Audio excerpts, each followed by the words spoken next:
নমস্কার, আমি ডক্টর বৈশালী রয়। আজকের এই ভিডিওতে ডায়াবেটিক রেটিনোপ্যাথি নিয়ে কিছু কথা বলবো। ডায়াবেটিক রেটিনোপ্যাথি সেই সমস্ত মানুষদের হয় যাদের আনকন্ট্রোল ডায়াবেটিস মেলাইটাস রয়েছে। তবে অনেক সময় কিন্তু যাদের ডায়াবেটিস রয়েছে বা ওষুধ খান তাদেরও কিন্তু এই ডায়াবেটিক রেটিনোপ্যাথি হতে পারে।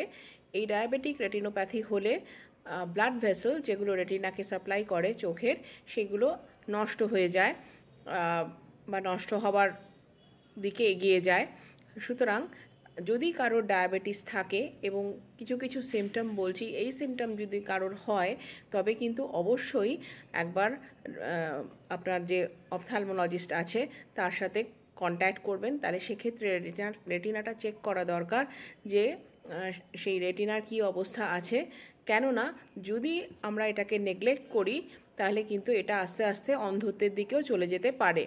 সেই সিমটমগুলো কি কি না, কারোর চোখে ব্যথা হওয়া, কারোর ডাবল ভিশন হওয়া, ব্লার্ড ভিশন হওয়া, অর্থাৎ চোখে ঝাপসা দেখছেন, হঠাৎ করে চোখে অনেকটা আলো ঢুকে গেলে যেরকম একটা ফিলিং হয় সেরকম কারোর হচ্ছে, বা চোখের সামনে কিছু জিনিস ফ্লোট করছে যেগুলোকে আমরা ফ্লোটার্স বলি, সেরকম কিছু হওয়া, বা চোখের যেই আপনার ফিল্ড অফ ভিশনটা রয়েছে তার মধ্যে কোনো এমটি স্পট আসা, অর্থাৎ সেই জায়গাটা আপনি দেখতে পাচ্ছেন না, এরকম মনে হচ্ছে অন্ধকার জায়গা।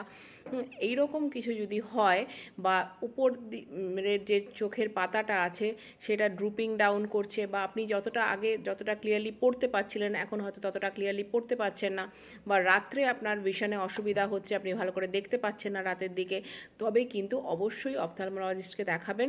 কেননা এটা যদি এই যে ডায়াবেটিক রেটিনোপ্যাথি, এটা যদি আগের দিকে প্রিভেনশন করা যায় তবে কিন্তু আমাদের ভিশন লস হবে না। কিন্তু যদি আমরা এটাকে ফেলে রাখি বা নেগলেক্ট করি তাহলে কিন্তু আস্তে আস্তে এটা লস অফ ভিশনের দিকে এগিয়ে যাবে। Thank you.